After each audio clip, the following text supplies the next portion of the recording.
usually the best inspiration is like, now I'm into a thing where if a song isn't finished until like it's recorded, because so many different things keep coming into view. If you write something about a river now, a month from now, you get a whole different view of what a river is, Yeah. And so time is probably about the most important thing. So that the songs, in a sense, keep changing up. In fact, the only thing that stops them from changing is the fact that you have to put them down on tape. Yeah, and then afterwards, you listen to it a lot, And it goes on changing. And it goes on changing anyway. Right. Because we play things now that we played like a couple of years ago that, really nice. Like, I wish we could do them over again,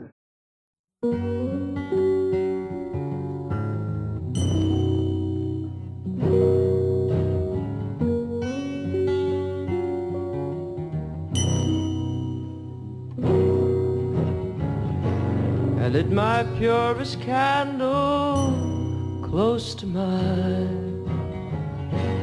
window, hoping it would catch the eye of any vagabond who passed it by. And I waited in my fleeting house.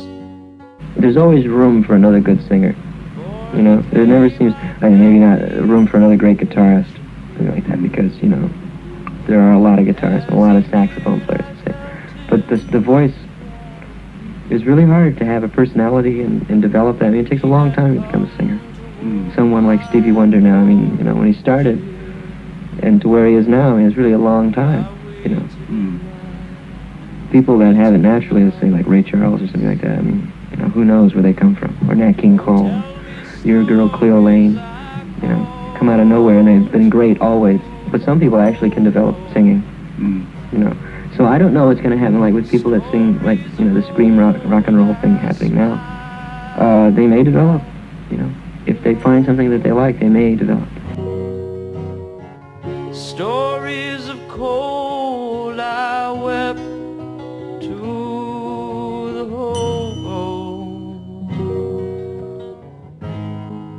and I waited in my fleeting house. You've changed directions many times, I think, and used a lot of musicians. For instance, can you recall that first album with Van Dyke Parks?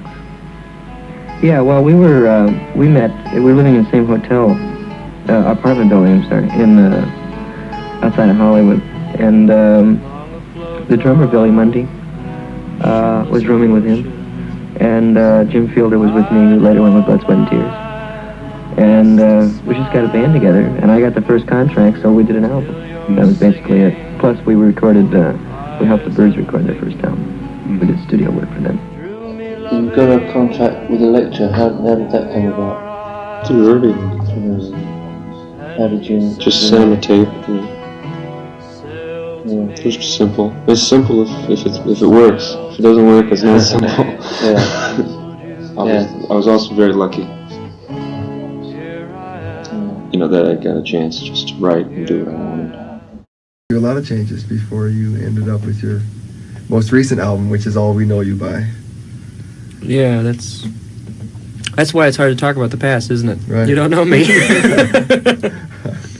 Well, it seems the old Tim Buckley is a lot different stuff than the last album. This is a lot more rocka going on. Well, the 60s were a lot different. There was a lot more chance for music.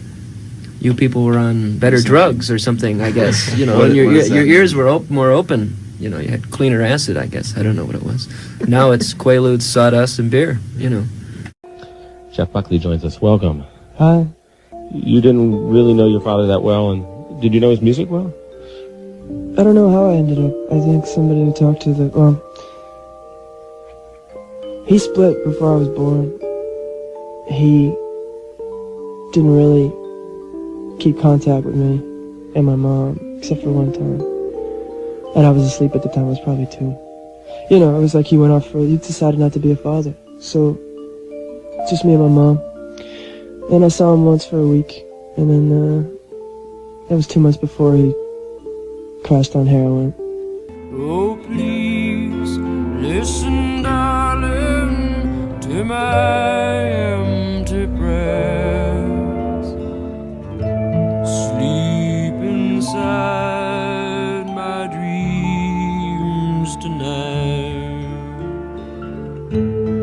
All I need to know tonight are you and my child.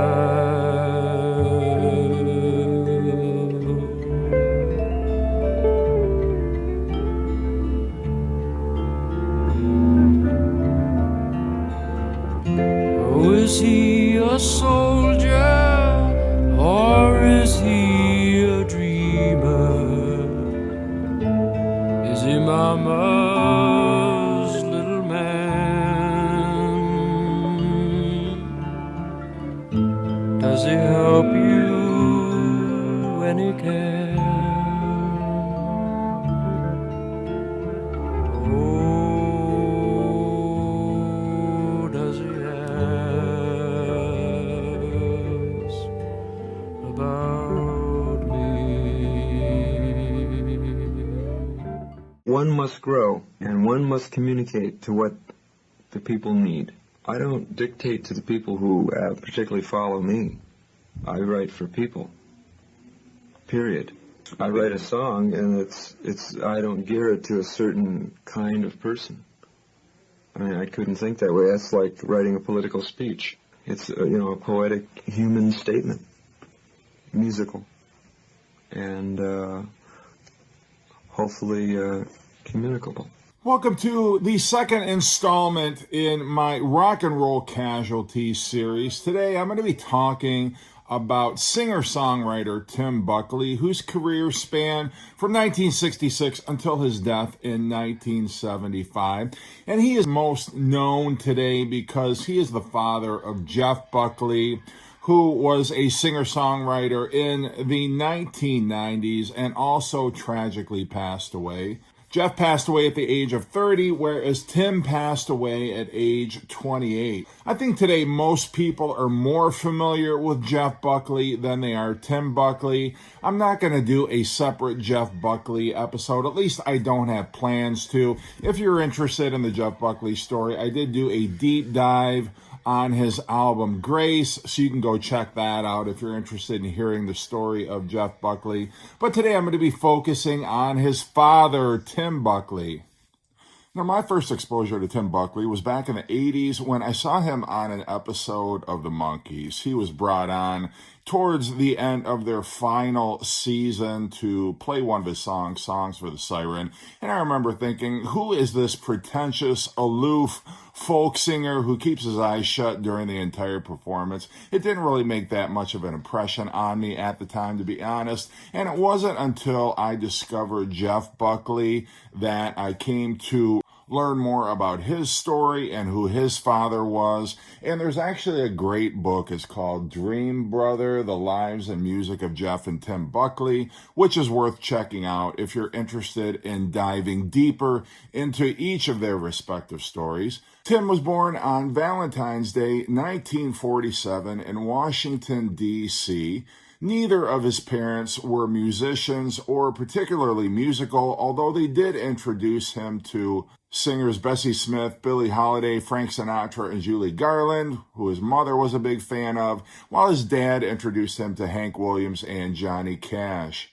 They moved to Amsterdam, New York in his early childhood, and he got caught up in the whole folk music revolution. He had taught himself banjo by the age of 13, and he and several of his friends formed a group that was inspired by the Kingston Trio, and they played local high school events. By that time, the family had moved to Anaheim, California, and he formed a number of bands with friends of his, during which time he met Larry Beckett, who would go on to write some of the lyrics for his first couple albums. He dropped out of Fullerton College in 1965 and began taking music more seriously, playing solo in some of LA's folk clubs, as well as some coffee houses and local hootenannies in the Los Angeles area. And after one of his gigs in February of 1966, the Mothers of Invention drummer Jimmy Carl Black recommended him to their manager Herb Cohen. Cohen was suitably impressed to take him on as a client, and actually landed him an extended gig at the Night Owl Cafe in Greenwich Village, and also helped him record a 6-song demo acetate that he sent to Electric Records, which was impressive enough that he was offered a contract.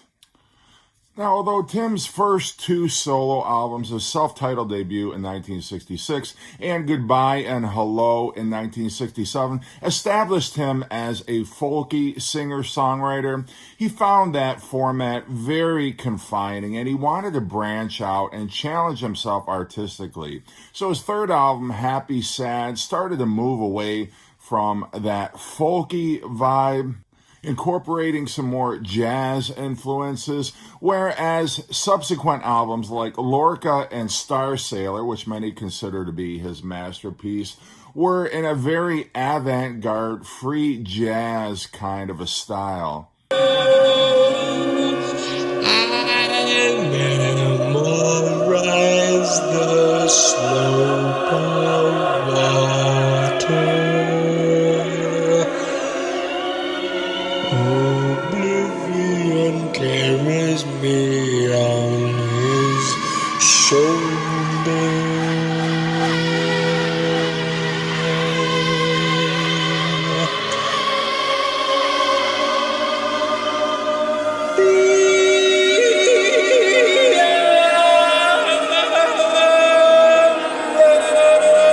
Sons I speak and circuits shiver.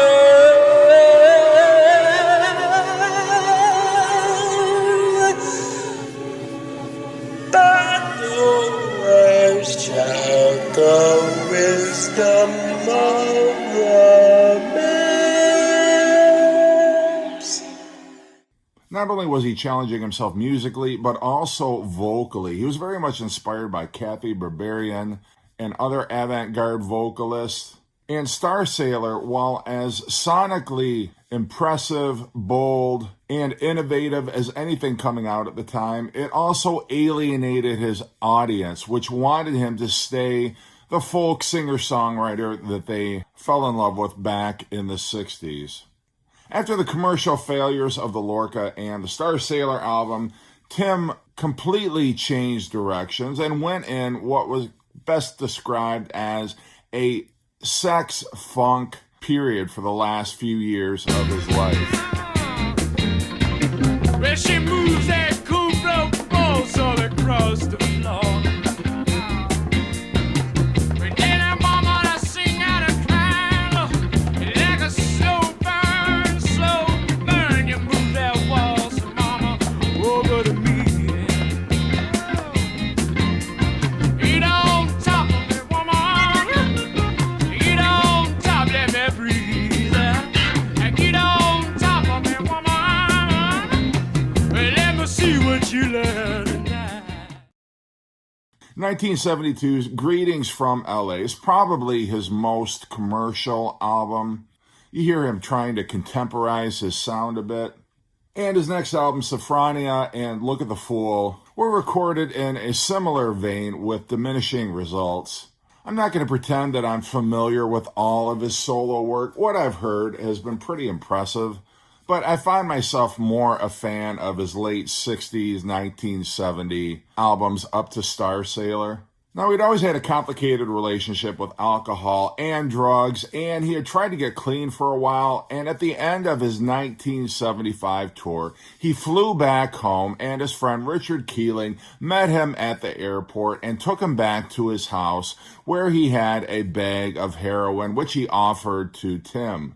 Without thinking much of it, Tim snorted the heroin and immediately fell into an inebriated, disoriented state. He was driven back to his house where his wife put him in bed, and as she tells it, she was watching TV with Tim sleeping beside her. She went to check him, and he was very clammy. His skin had turned blue, and so she immediately called for emergency services, but by the time they arrived, it was too late. He had already passed away at the age of 28. So a very tragic end to a very talented artist. I encourage you, if you like Jeff Buckley, even if you don't, but if you're into the singer-songwriters like Joni Mitchell and James Taylor, Richie Havens, Nick Drake. I think you would find his early albums enjoyable. If you like free jazz or very sonically experimental albums, probably you would enjoy Lorca and Star Sailor. But nonetheless, the music that he recorded during his brief lifetime is definitely worth checking out. So anyway, hope you've enjoyed this deep dive. I thank you for your suggestions. This episode was actually a suggestion that somebody who commented on my video had left. So anyway, I'm open to suggestions. If you have other artists you'd like me to cover in this series, it may take me a while, but I promise I will take that into consideration. All right, hope you're doing great, and take care.